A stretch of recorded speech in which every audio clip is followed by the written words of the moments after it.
Shalom a você que nos assiste então pela TV Sião. Sou o professor Mateus Andona e estou aqui nesse Shabat junto com meus irmãos da Har Zion. É um Shabat especial porque estuda-se ao redor do mundo a porção que trata da vida de Jacó. Toldot, Gênesis capítulo 25. Pode abrir por favor sua Bíblia para o nosso breve estudo. Gênesis capítulo 25, a partir do verso 19, nós vimos um pouco a história de Isaac nas porções anteriores, vimos a história do patriarca Abraão, o chamado de Abraão, desde lá do término, da Torre de Babel, aquela confusão toda, e depois Deus separa um homem para si, Deus escolhe ao patriarca Abraão, e dele promete fazer uma grande nação. Esse Abraão tem um filho, o filho da promessa, que é Yitzhak, e Yitzhak então começa as suas peregrinações à terra de Israel, e há algumas características, pessoal, muito interessantes sobre Isaac, que a gente tem que abrir o nosso estudo com essas características. Número 1, Isaac é o único patriarca que não sai da terra de Israel. Ele não sai da terra de Israel, ele fica peregrinando só ali. Numa ocasião que você deve ter lido nesta porção, ele quer sair, e Deus aparece para ele e fala: olha, não saia, habite por aqui mesmo, porque eu vou te dar toda essa terra. Eu vou te dar toda essa terra porque o seu pai Abraão cumpriu todos os meus juízos e as minhas toratot, as minhas torás. Abraão cumpriu a Torá e isso lhe serviu de justiça não só para ele, mas para o filho e para todos os seus descendentes. Então ele recebe a promessa, ele fica na terra de Israel, e por causa disso, pessoal, ele é o patriarca que tem a vida mais tranquila. Não sem problemas, porque ele também enfrentou alguns probleminhas, mas nem se compara aos problemas de seu pai ou aos problemas de seu filho Jacó, que você vai ver agora nessa porção. Então Isaac é um patriarca que me chama a atenção. Ele é um homem de poucas peregrinações, ele é um homem pacato, ele é um homem manso, com uma grande mansidão, e por isso Deus o abençoa. Esse homem vive 180 anos, foi o patriarca que mais viveu. Quando ele chama Esaú, quando ele chama Esaú e fala assim: olha, vai lá buscar para mim faz para mim lá um prato especial, porque eu não sei se eu vou sobreviver muito, que eu tenho que te abençoar. Quando ele fala aquilo, ele tinha 137 anos, ele viveu mais 43 anos, depois daquele momento, achava que ia morrer, e Deus o agraciou com tantos anos de vida. Por quê? Porque foi um homem mais pacato. E outra razão também, porque ele viveu mais, foi mais feliz e teve uma vida mais agradável. Teve uma mulher só, olha que benção. Teve uma mulher só, não é? Porque olha, os outros, o Abraão, teve lá a Agar, Jacó, você leu a história essa semana, que coisa, rapaz? E agora o Isaac só com Rivka, Rebeca, linda, maravilhosa, e o encontro deles tão bonito, lá na fonte, já vem Rebeca andando, e o Eliezer vai lá buscar essa serva, e acha a serva, e foi paixão à primeira vista, não é? E eles ali se unem, e se amam tanto, e já velhinhos, tem nessa paraxá, ele vai lá peregrinar na terra dos filisteus, aí o rei Abimeleque vê lá, ele fala: olha, essa mulher aqui, aí, quando ele chegou lá, os povos daquela região, até hoje, são muito perturbados, são muito assim, não são povos de Deus, e quando ele chega lá, era pior ainda, e eles já vão chegando e crescendo o olho na mulher dele, ele fala: mas quem é essa mulher maravilhosa? E ele fala: não, essa aqui é minha irmã, o pai já tinha feito isso, ele fala: não, essa aqui é minha irmã, e aí eles deixam ele em paz. E aí um dia lá, o rei lá passeando, viu lá o irmão fazendo uns carinhos meio ali, na irmã, e o rei fala assim: peraí, que amizade é essa, que irmandade é essa? E vai lá inquirir o Yitzhak, ele fala: não, eu fiz isso temendo pela vida dela e pela minha principalmente, porque se eu dissesse que eu era marido dela aqui, você já teria me matado há muito tempo para tomá-la, E aí tem esse episódio aí que demonstra, já velhos, um fazendo carinho no outro, lá. Então assim, realmente o casamento dos dois é um casamento exemplar para o povo judeu. Rebeca representa, o amor dela com Yitzhak representa um amor genuíno e verdadeiro. E por causa disso ele vive mais, ele tem uma vida mais pacata e serena. Bom, mas a Parashá avança dizendo que Rivka, apesar de muito linda, não podia ter filhos. Yitzhak ora durante 20 anos, meu irmão. 20 anos, clamando. Por que ele ora? Porque ele havia recebido a promessa de Abraão. Ele era o fruto da promessa. Se a descendência morresse nele, ele estaria enterrando a promessa de Deus. Então ele se preocupou muito. Agora o mais interessante para mim é que ele não descansou na palavra do Eterno, não é? Porque ele podia falar assim: eu recebi a promessa do meu pai, que eu seria pai também, né? Que eu daria origem a muitos povos, né? Que nações sairiam de mim. Então para que eu vou ficar orando? Para que eu vou ficar clamando? Para que eu vou ficar jejuando? Se minha esposa é estéril, se Deus realmente quer que eu seja pai de nações, é claro que Deus vai abrir a madre dessa mulher.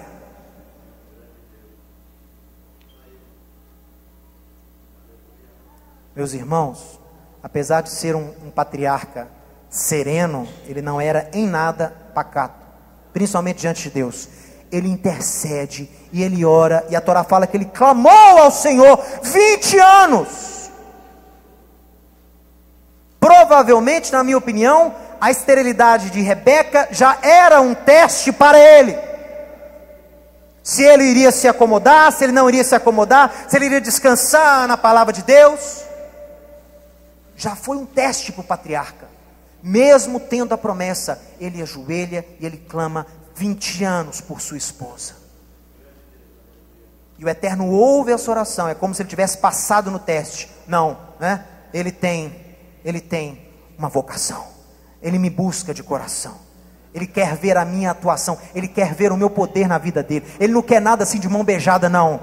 Entendeu? Ele quer lutar, ele quer perseverar, ele quer ver a atuação de Deus, passar por uma experiência de algo impossível e você clamar a Deus e Deus te responder no momento da sua angústia. Experiência como essa não tem preço, e todos os patriarcas tiveram isso, até Isaac. E ele ora 20 anos, meu irmão. E Rebeca, ela recebe do Senhor essa gravidez. Só que foi uma gravidez não muito tranquila. Rebeca teve alguns problemas. Os filhos lutavam, mexiam tanto no seu ventre, que ela questiona Deus. Olha aqui o que ela diz. 22 do capítulo 25. Os filhos lutavam no seu ventre, então ela disse: se é para ser assim, por que eu estou vivendo? Se é tanta dor, se é tanto incômodo, para que vivo? E ela consulta ao Senhor. A palavra consultar aqui vem da tradução grega oráculo.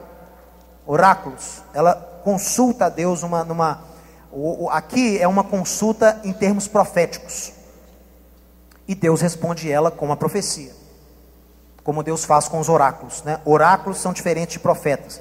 Profetas são aqueles que falam abertamente, exortam, conduzem e falam. O oráculo é aquele que dá enigmas, que ele fala por Deus, mas ele fala profecias assim, enigmas, né? Coisas mais abstratas. E ela recebe de Deus esse oráculo, essa palavra, e diz assim: olha, respondeu-lhe Adonai: 2 nações há no teu ventre, 2 povos nascidos de ti se dividirão. Um povo será mais forte que o outro. E aqui no hebraico, como é que está na sua Bíblia aí? O mais velho servirá ao mais moço. Pois é, no hebraico já é um grande enigma. Enigma que é enigma não pode ser muito claro.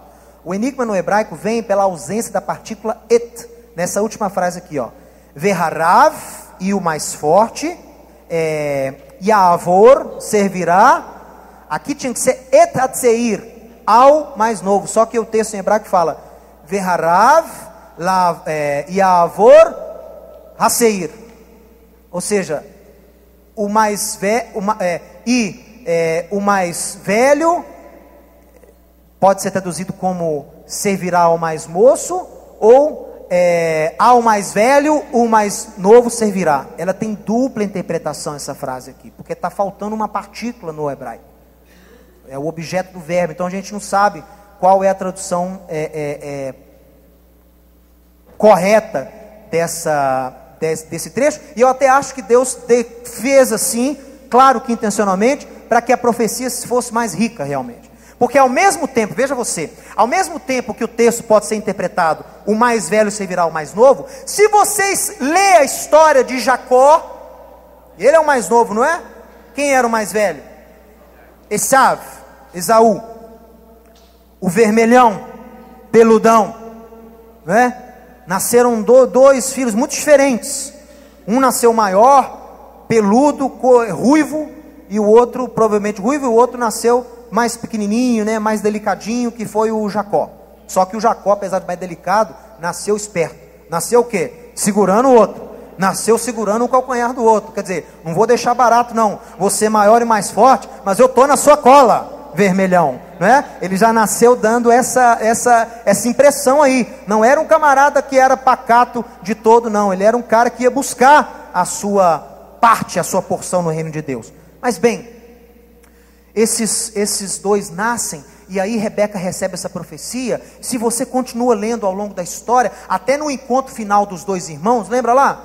Quando Jacó tem aquela briga com aquele homem, lá no ribeiro de Jaboque, tem aquela briga lá, e depois ele encontra com Esaú, não é? E esse encontro, só adiantando um pouquinho aqui, você lembra como foi o tal encontro? Meu amigo, ele vai mandando presente na frente, ele manda todo mundo na frente, ele manda os filhos, ele manda presente, manda boi, manda jumento, manda camelo, e ele vai, e 7 vezes ele se prostra diante do irmão, 7 vezes antes de encontrar com ele se prostra, e sabe quantas vezes ele chama Esaú de meu Senhor? E aí você pensa assim, peraí, mas a profecia fala que o mais velho servirá ao mais novo, não é isso que eu estou vendo?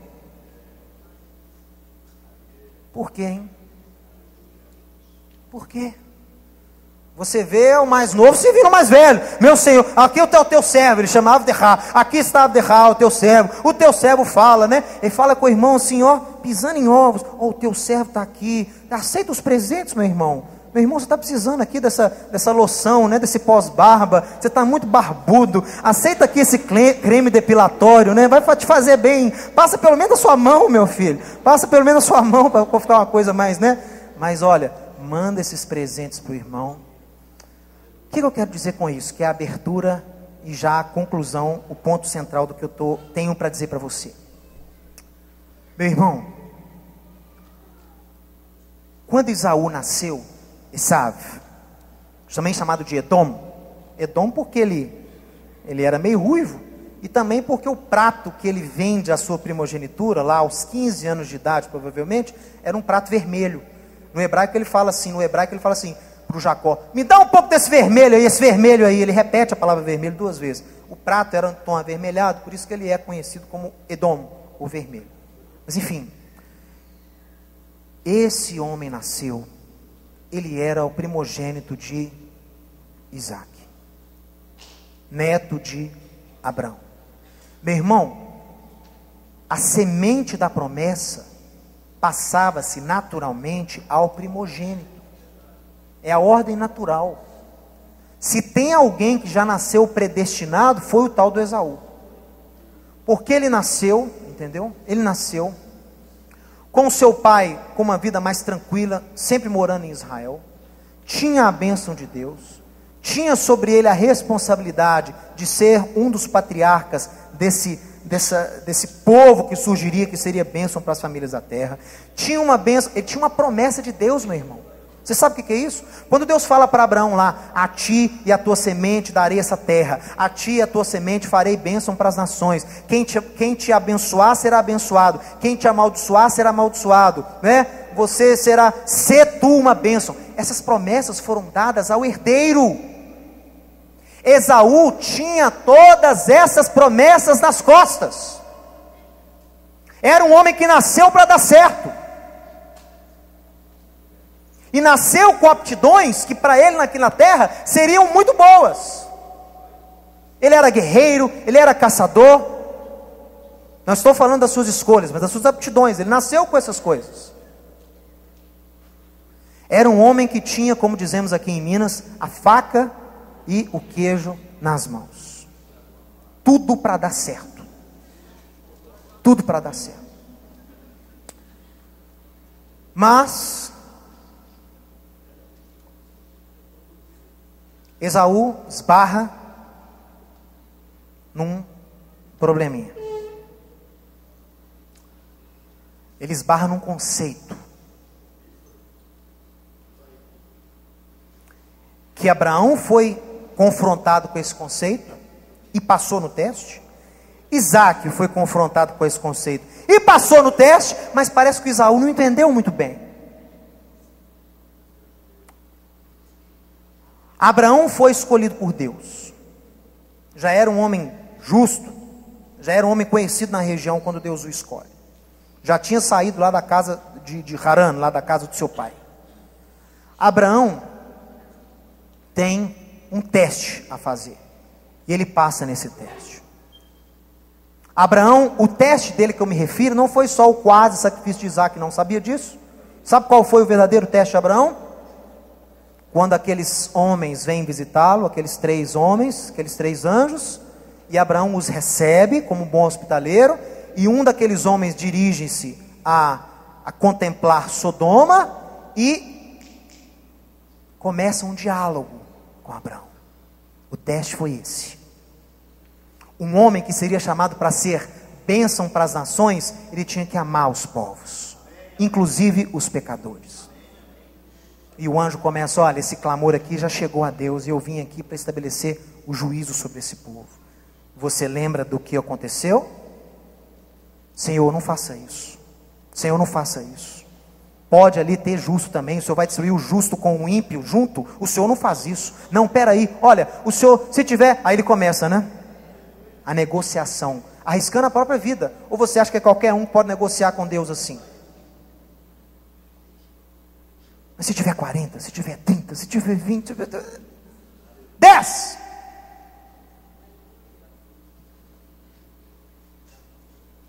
Não houve.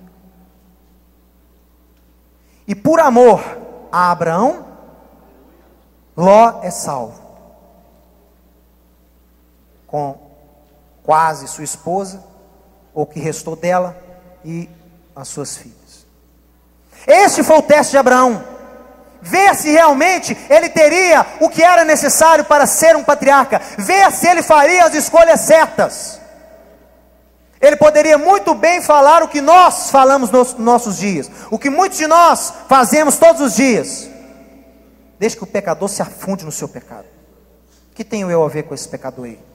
O que tenho eu a ver com isso que está acontecendo?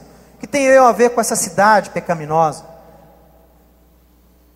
O que me importa? Eu fui escolhido para ser bênção para as nações. Já estou aqui com meu filho, né? Meu filho com a promessa dele. Então olha, mas ele escolhe interceder pelo ímpio, interceder pelo justo, que na verdade é uma salvação para o ímpio. Se houvesse 10 ali, Deus não ia destruir a cidade inteira. Isaac passa pelo mesmo tipo de teste. Ele escolhe fazer a coisa correta diante de Deus. Havia promessa, mas a esposa era estéril. O que ele faz?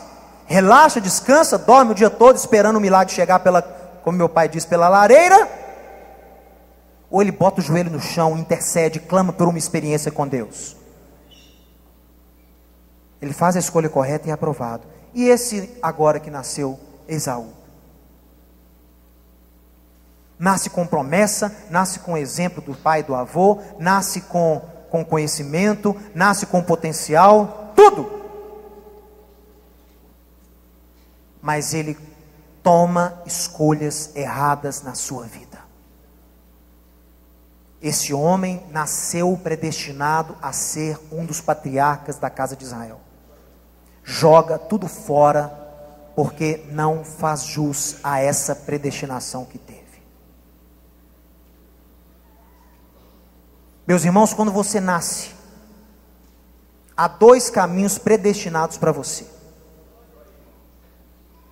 Há o caminho da luz, o caminho de Deus para você, o caminho da prosperidade, da alegria, da felicidade, da saúde, do alcançar algo na sua vida, de marcar a sua geração.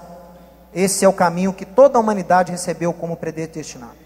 A humanidade foi predestinada para servir a Deus em glória. A humanidade, Adão deveria refletir a glória de Deus. É para isso que ele foi criado. O destino dele já havia sido traçado antes de ele ser criado. Isso é predestino, predestinação. Agora, como Deus deu a Adão uma coisa que nenhum ser do universo tem, só o homem recebeu, Deus deu ao homem, Deus deu a Adão o quê? Uma coisa chamada na Bíblia de livre-arbítrio, que muitas pessoas interpretam erroneamente, dizendo que livre-arbítrio é fazer o que der na telha. Eu faço o que eu quero, eu sou livre. Não, isso não é livre-arbítrio. Livre-arbítrio na Bíblia é o poder de desobedecer a Deus.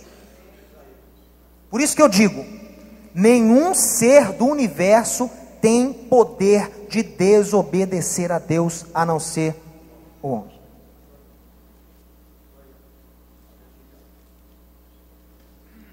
Mateus, e os anjos? Você acha que algum anjo pode receber uma ordem de Deus e falar assim: agora eu não quero, agora eu não vou, não, como é que meu pai fala? Não quero, não como, não gosto, não quero, não como. Você acha que algum anjo pode fazer isso diante de Deus, meu irmão?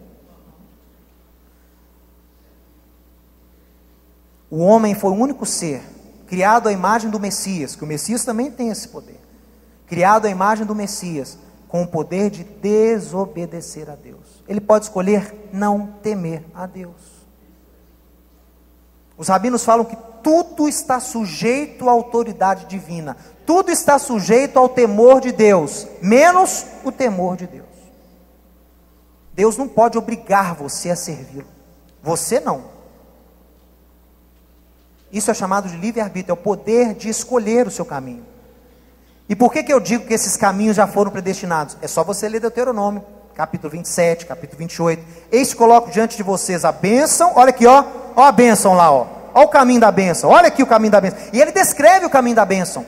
Bendito serás quando entrares, bendito serás quando saíres, bendito serás tua casa, bendito serás tua plantação, bendito será sua família, seus filhos, seus netos. Olha a predestinação maravilhosa que Deus fez para você. Eis que coloco diante de ti Monte Ebal e Monte Gerizim, a bênção e a... Para que teve que ter um caminho da maldição? Para que Deus teve que criar toda uma predestinação? Porque Ele te deu o poder de escolha. Se você escolher o outro lado, você tem que saber o que te aguarda. Por isso Ele disse, né? Ó, essa aqui é a bênção, vai ser assim. Agora, se você escolher não andar nos meus caminhos, se você se rebelar contra mim, contra os meus escolhidos, se você quiser seguir o desejo do teu coração, que é enganoso, você vai cair nesse caminho aqui, ó. Maldito serás, e papai vai listando aquelas listas de maldições, de desgraças. Há predestinações. Você foi criado para ser um servo de Deus em vitória. E eu não estou fazendo aqui apologia à autoajuda, porque eu acho muito entediante esse negócio de autoajuda. Isso para mim é uma pataquada, é uma charopada. Mas eu concordo que há uma predestinação de Deus para a sua vida. Deus não te criou para ser capacho, para ser derrotado, para ser um Zé qualquer. Deus te criou para ser a expressão da sua glória.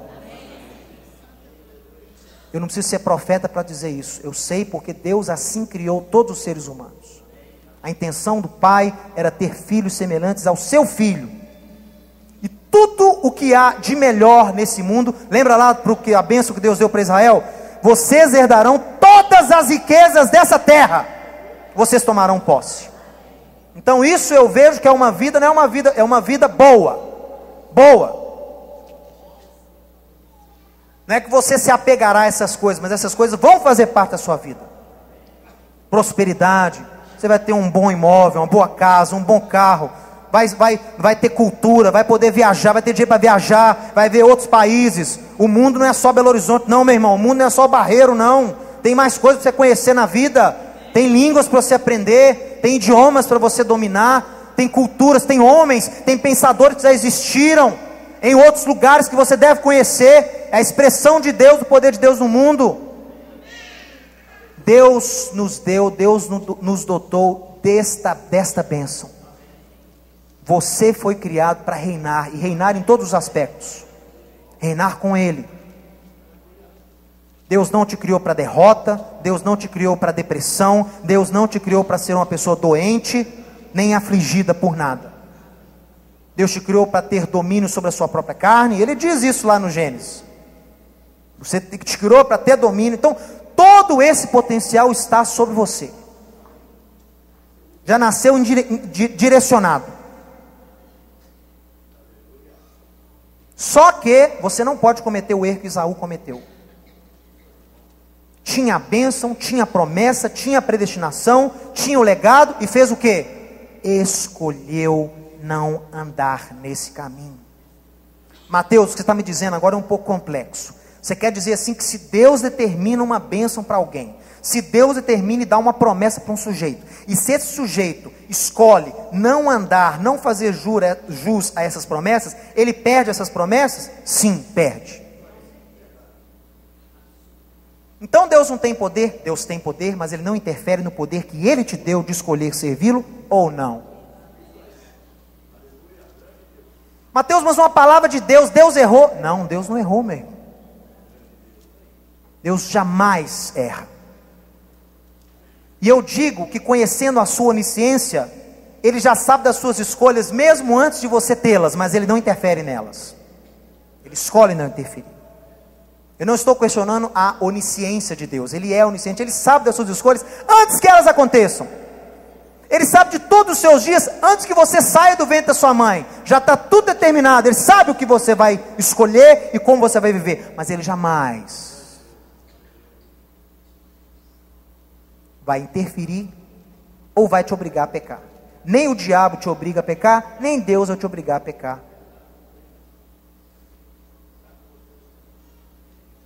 Livre arbítrio, poder de escolher, que é o maior dom que Deus te deu depois da vida, foi o poder de escolher servi-lo ou não. E Deus lá para o judeu fala: escolham por favor a bênção. Deus não é assim imparcial não, Ele joga lá o caminho da salvação que você recebeu e o caminho da maldição. E Ele fala assim: seja inteligente, opte pela vida, opte por me servir, opte por me amar, opte. Ele não manda você, opte por me amar, me ame de coração, como Ele diz lá para o judeu. Você cantou aqui comigo: amarás o Senhor teu Deus de todo o teu coração, me ame de todo o teu coração, com toda a tua vida, alma e com todo o teu ser, tua força. Me ame genuinamente e você vai ter vida e vida em abundância. Yeshua, expressando essa promessa de vida, disse: eu vim para que tenham vida e vida em abundância, meus irmãos. Eu creio nisso. Agora, eu creio também no desastre que é uma má escolha. Eu falo para os meus filhos, quando começam a fazer patetices lá em casa, eu digo: olha, você está tomando a escolha errada, essa não é a escolha certa. Mas eu não posso escolher? Pode. Mas só porque você pode escolher, significa que você vai escolher a coisa errada? Por que você não escolhe a certa?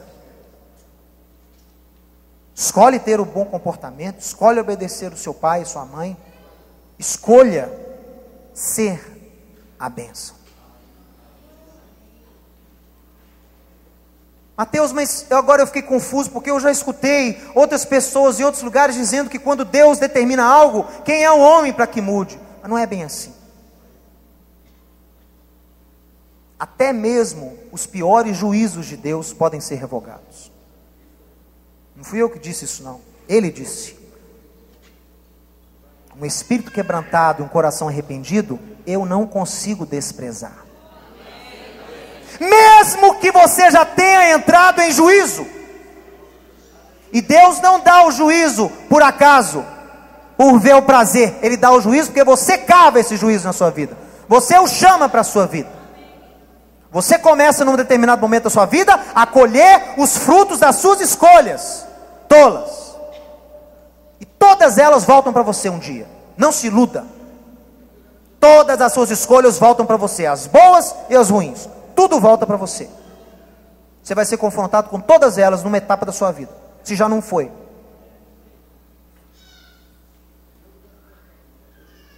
Tudo o que nós vivemos, nossa vida está sujeita à nossa escolha. Escolha ser. O juízo de Deus, lembra lá de Nínive, eu gosto muito de citar esse exemplo.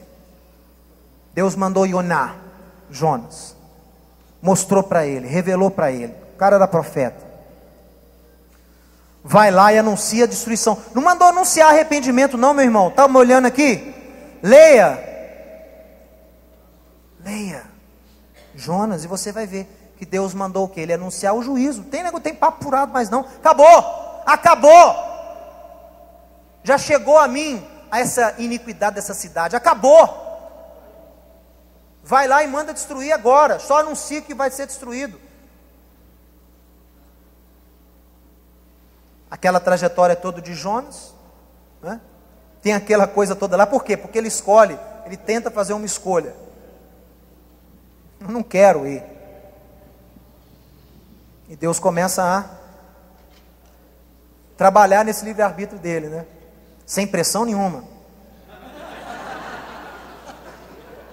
Mas Deus começa a trabalhar nessas escolhas dele. Não obrigando a tomar a escolha correta, mas fazendo refletir sobre as suas escolhas.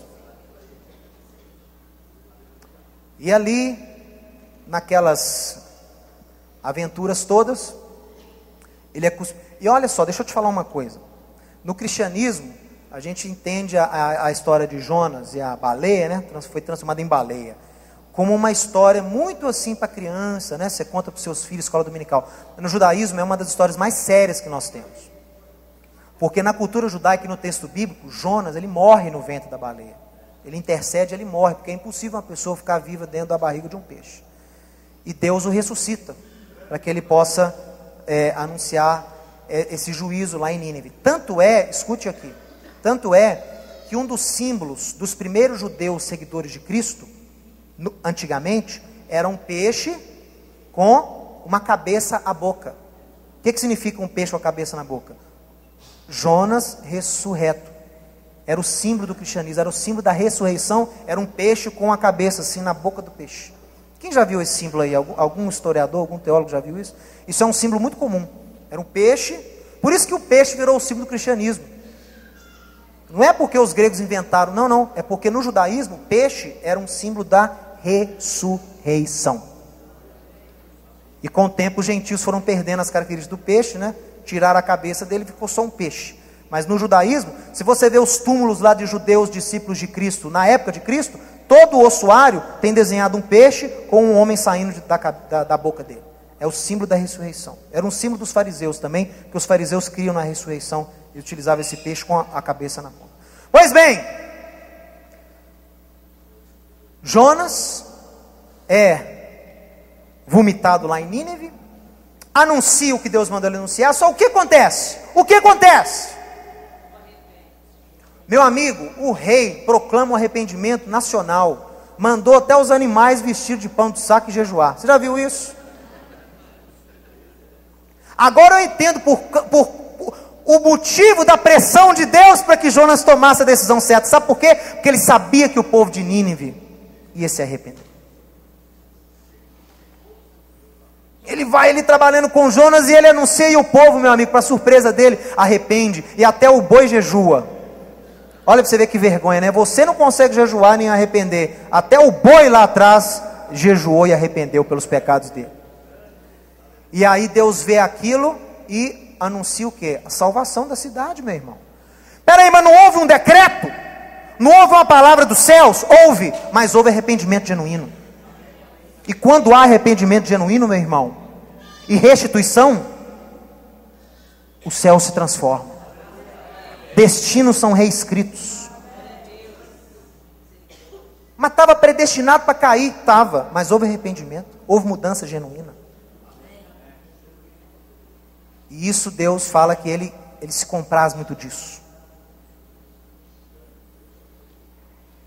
Esaú tomou as escolhas erradas e foi amaldiçoado por Deus. Recebe uma palavra terrível do seu pai Isaac. Entendeu? E Jacó, que ouvindo a sua mãe, consegue lhe pegar aquele direito de primogenitura na sua esperteza quando jovem, depois consegue receber a bênção do pai fantasiando de peludo, pôs lá a pele lá da ovelha lá na mão, entendeu? Vestiu a roupa, a mãe organizou tudo. Que esperta essa mulher, né? Olha só, esperta, bolou ali o esquema todo. Por quê, hein? Porque ela recebeu aquela profecia. Então na cabeça dela, ela não podia aceitar o pervertido do Esaú, que já era pervertido naquela época. Já tinha tomado 2 mulheres, já estava todo errado. Ela não podia aceitar um sujeito desse carregar a promessa da semente, porque ela tinha recebido aquela profecia. Só que no que ela pôde fazer, que ela entendeu, ela falou, não, peraí, Isaac está enfeitiçado pela barriga, o negócio dele era comer bem, você entendeu? Faz lá para mim. Eu já estava mais velho, estava cego.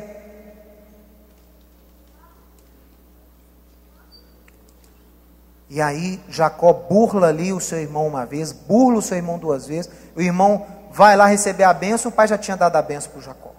E bênção maravilhosa, né? Que o Senhor te dê do orvalho do céu, da gordura da terra. Entendeu? Seus irmãos vão te servir, você vai ser servo de muitos povos vão te servir, os filhos da sua mãe vão te servir. Você vai ser bênção, quem te abençoar vai ser abençoado, e quem te amaldiçoar vai ser amaldiçoado. E ponto final, acabou.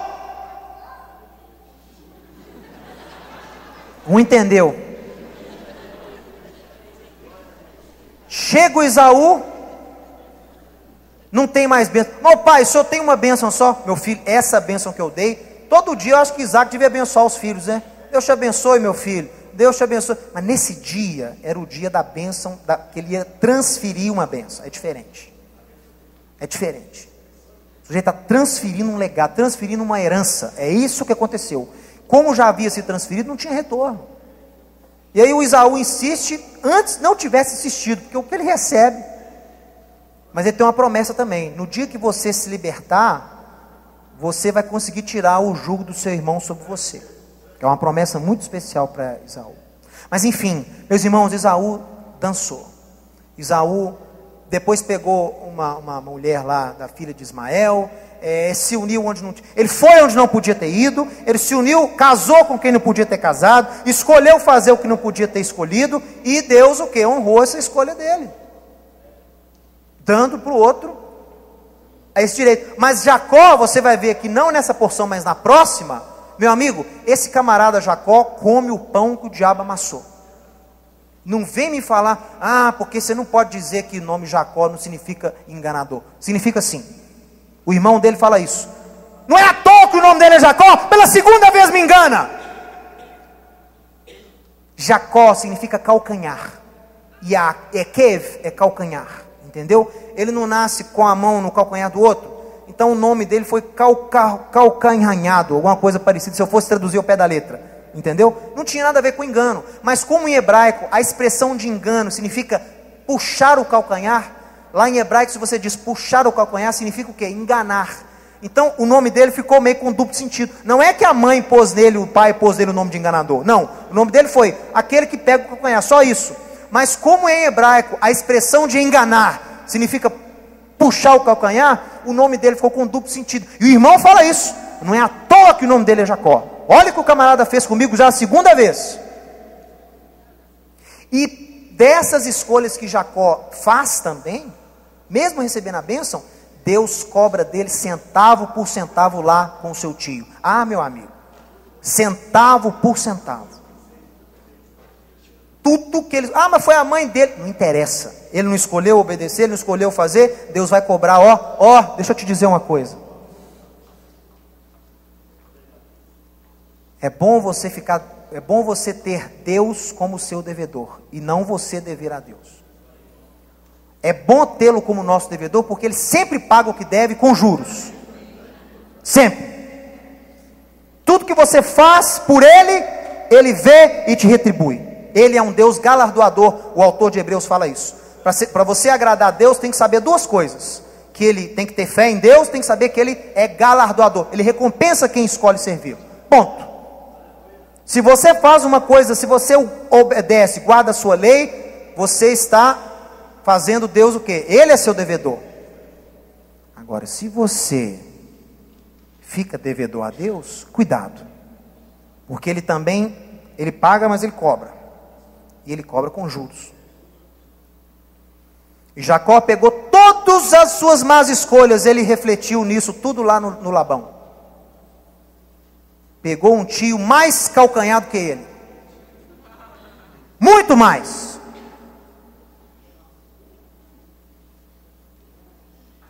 Enrolou, trabalhou 7 anos para pagar o dote da filha e deu a filha errada. Meu irmão, festa de casamento, todo mundo tomando vinho. Na hora lá da tenda, lá o camarada não está muito sabendo que é dia, de noite, que dia que é, se é segunda, se é terça. Não tem como. O Labão aproveitou disso, pôs lá a Léia. Entendeu? Ele deita-se com Léia, acorda no outro dia e fala, puxa vida. Aí o tio também que é esperto, não, esse não é o costume aqui, não sei o quê. Papo furado, não tinha nada disso. Enganou mesmo porque ele queria que, ele viu que Jacó tinha uma bênção. E ele queria manter Jacó mais tempo na casa dele.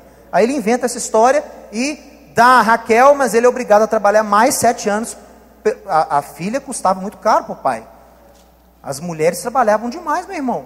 O pai perdeu uma mulher em casa, era um prejuízo terrível. Por isso que existia o dote. O que era o dote? Era a compensação do marido, do noivo, para a perda financeira que o pai ia ter. E era mesmo. Lê Provérbios 31. Você vai ver o que a mulher fazia naquela época.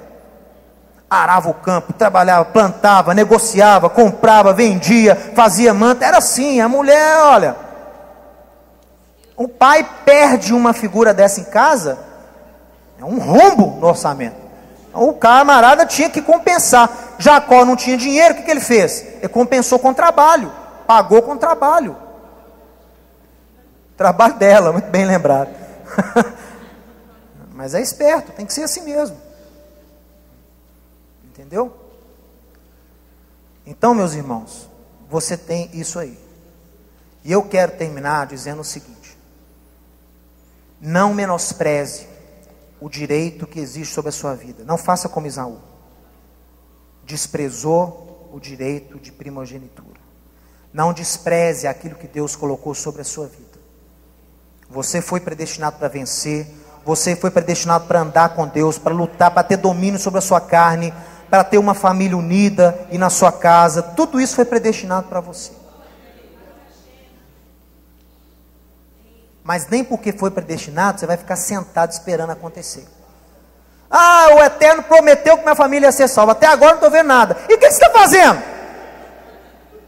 Não, eu não faço nada, já foi prometido. Vai dar uma de Esaú agora? Deus quer a sua ação, meu amigo. Deus quer ver o que tem dentro do seu coração.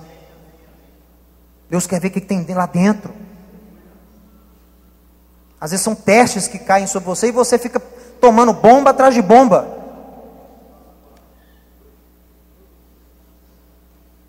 Ah, já recebi a palavra. Agora eu estou salvo. Meu nome foi escrito no livro da vida. Que bom, meu irmão. Se você não buscar um relacionamento com Deus e der fruto, você vai estagnar. Vai acabar tomando más escolhas e vai ser cortado. Quero terminar lendo. Fique de pé.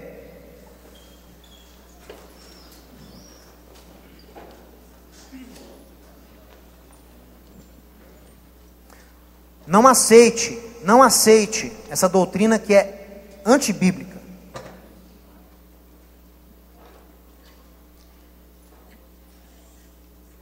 Que você não pode mudar a sua predestinação.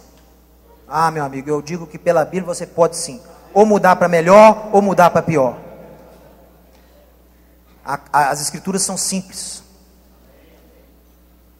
Ou você escolhe ser um vaso para honra, ou você escolhe ser um vaso para desonra.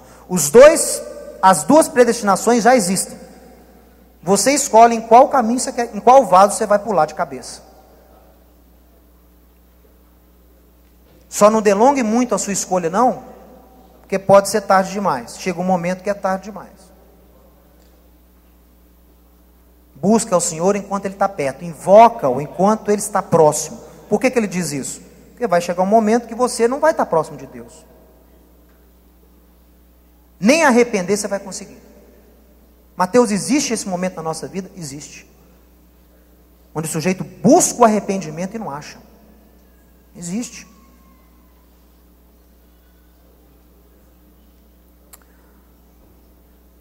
Abra sua Bíblia em Ezequiel.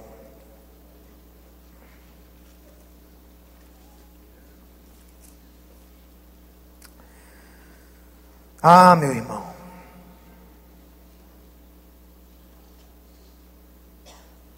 Tem tanta coisa errada aí fora. Tem tanto engano, tem tanto sofisma.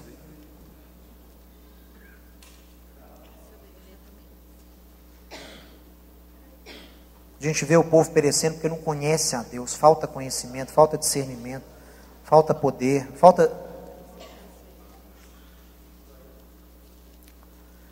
O profeta está falando aqui, Deus está falando aqui com o profeta sobre os atalaias, né, sobre os seus representantes.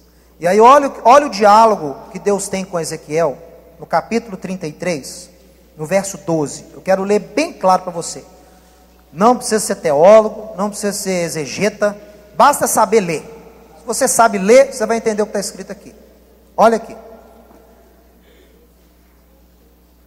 Ezequiel 33, 12. Tu, pois, filho do homem, dize aos filhos do teu povo: a justiça do justo não o livrará no dia da sua transgressão, quanto à perversidade do perverso, não será condenado por ela, se ele se converter da sua perversidade. Nem o justo pela justiça poderá viver no dia em que pecar. Olha aqui para mim. Agora vem bomba. Ele já dá a introdução do que ele vai ensinar agora para o profeta e ensinar para Israel. O negócio é o seguinte: a justiça do justo não conta para livrá-lo no dia da sua transgressão. Não tem atenuante não, meu amigo. O justo, mais dele é cobrado, porque ele é justo. Então na sua transgressão, o passado de justiça, aos olhos de Deus, ele não conta para eximir o camarada de culpa. Da mesma forma, o ímpio, que está na perversidade, se ele se converte, ele não cairá na sua perversidade. Vamos continuar lendo, agora Deus vai explicar. Olha aqui. Quando eu disser ao justo, opa, quem que está dizendo aqui? Quem é eu? Quem é eu? É Deus. Então Deus está dizendo a palavra para alguém. Olha o que ele mesmo diz. Quando eu digo a alguém que certamente viverá, Deus fala assim: você vai viver, vai ter uma vida plena, você vai ser próspero, você vai ter sucesso, você vai ser uma bênção, você vai ter vida em abundância. Pum!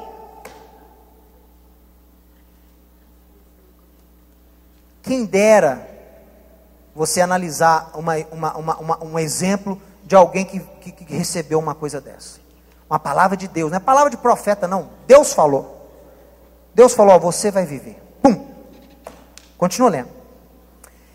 E ele, o objeto da profecia, confiando na sua justiça, se ele praticar a iniquidade, não me virão à memória todas as suas justiças, mas na sua iniquidade que pratica, morrerá.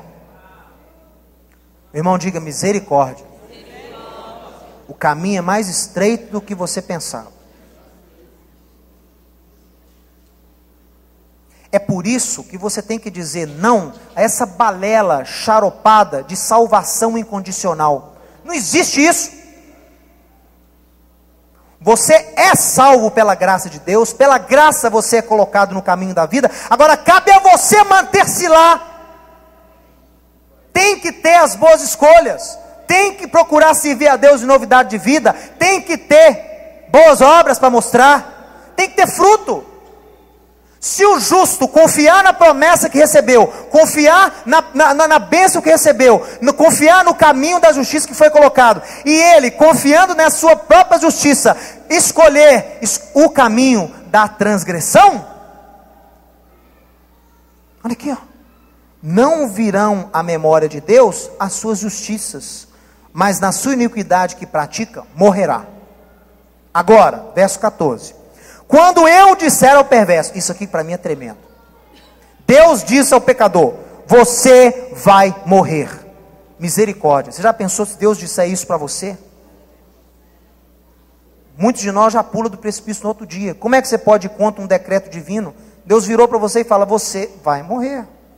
Você tem pecado até agora, você tem desprezado o meu mandamento, você acumulou sobre si maldições, você vai morrer. Você plantou isso e você vai colher. E ponto!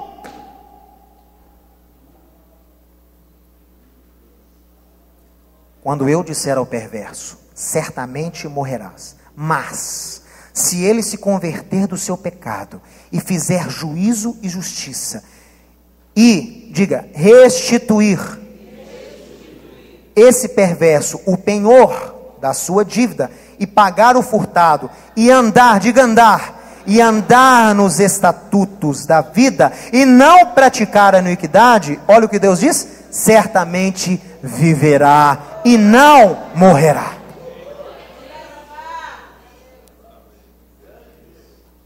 De todos os seus pecados que cometeu, não se fará memória contra ele. Juízo e justiça ele escolheu, certamente ele vai viver. Meus irmãos, o que eu quero dizer para você nesse dia? Há uma escolha que tem sido menosprezada, tanto nos meios judaicos quanto nos meios cristãos. Eu diria até mais nos meios judaicos. Porque essa questão da escolha de um povo, Deus escolheu o nosso povo, tem mascarado a importância da escolha para o judeu. Há até doutrinas que falam que todo judeu se torna um justo quando morre. A própria morte dele serve-lhe como remissão. Isso é mentira. Há um só caminho a Deus. Há um só caminho à salvação. Faça as boas escolhas. Aceite aquilo que Deus lhe deu e falou assim para você: escolhe esse caminho. A Bíblia nos mostra, as Escrituras nos mostram o que Deus tem reservado para você, porque Ele te preservou até agora. Meu amigo, você tem que lutar sim contra situações onde você é subjugado, onde você é menosprezado. Eu creio que o que Deus falou para Israel serve para você. Você não foi criado para ser cauda, rabo. Você foi criado para ser cabeça, para ser importante no reino. Você foi criado para deixar um legado na sua geração, para criar bem filhos e netos, ter um bom casamento, ter uma esposa que te ama, um marido que te valoriza. Você foi criado e criada para isso. Não estou fazendo apologia aqui à autoajuda, estou dizendo que as Escrituras, a predestinação que a Bíblia deu ao homem, como sua imagem e sua semelhança. Você é a expressão da glória de Deus. Olhe para a pessoa que está do seu lado. Foi criado, olha para ele, foi criado à imagem e semelhança de Deus.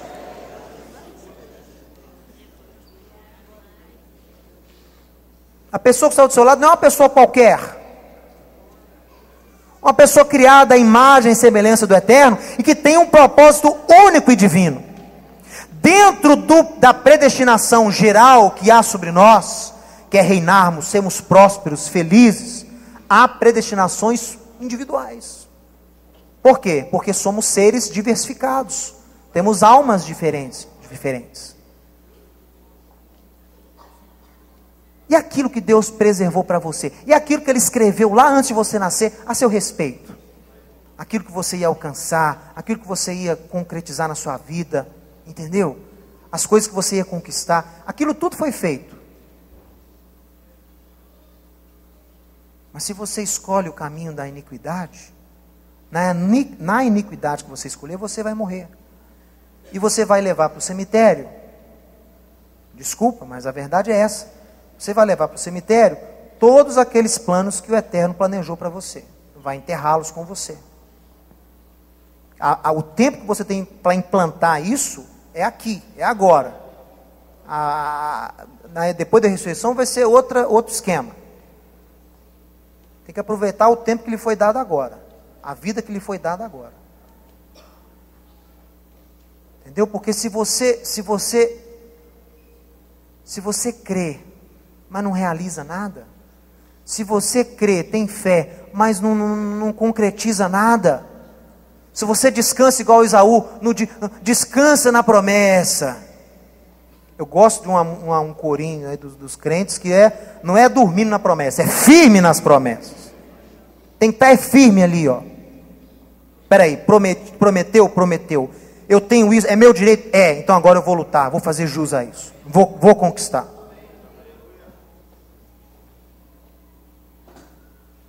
Não deite em berço esplêndido como um hino do nosso país. Isso é maldição. O sujeito cantando isso há séculos. O Brasil está deitado em berço esplêndido. E o povo está mesmo, está deitado, né? Está tudo bem, a educação está boa, né? A saúde está tudo bem, o país está prosperando. Olha que beleza, né? Que prosperidade, né? Deitado em berço esplêndido.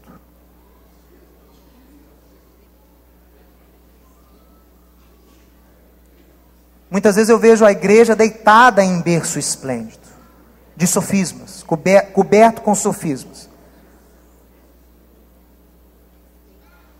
Entendem parte do ensino divino. Eu sou, né? Eles falam, eu sou, eu posso, eu tenho, eu conquisto, está tudo certo. Agora, se você não fizer por merecer, se você não fizer as boas escolhas, você vai morrer sem nada, você vai morrer sendo ninguém, você vai morrer aquém daquilo que Deus te deu. Não é só porque a Bíblia fala que você é. Sabia disso?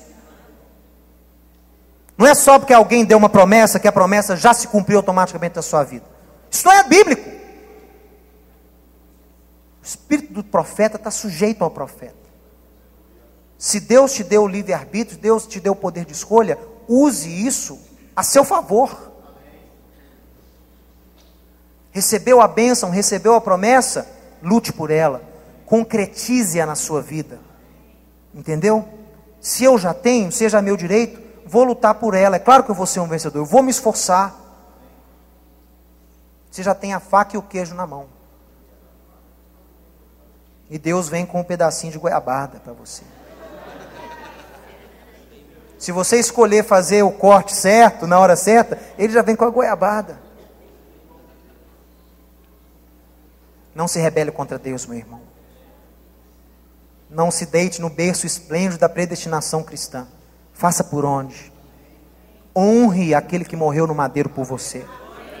Honre as escolhas que Ele teve e fez por você. Porque Ele podia ter escolhido sair. Ele podia. Podia ter escolhido não passar por nada daquilo. Mas Ele escolheu passar por aquilo, por amor a você. Ele te viu. Atemporalmente Ele viu a sua vida.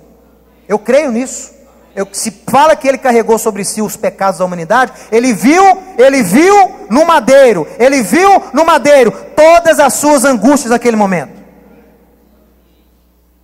E pensando em você, Ele escolheu se entregar. E Deus, honrando a sua obediência, o ressuscitou dos mortos. E o fez Senhor e Rei. E na autoridade dele, eu como judeu estou hoje aqui. Para apregoar. Não subestime, não desonre, não deixe de dar valor àquilo que foi dado para você. Você nasceu para ser luz. Você nasceu para ser bênção. Que o Senhor te abençoe e te guarde. Que o Senhor faça resplandecer o rosto dele sobre você e tenha misericórdia de você. Que o Senhor sobre você levante o rosto e ponha em ti a paz. Ivarechecha Adonai veishmerecha Yair Adonai panav elecha vichuneka Isa Adonai panav elecha vayasem lecha shalom.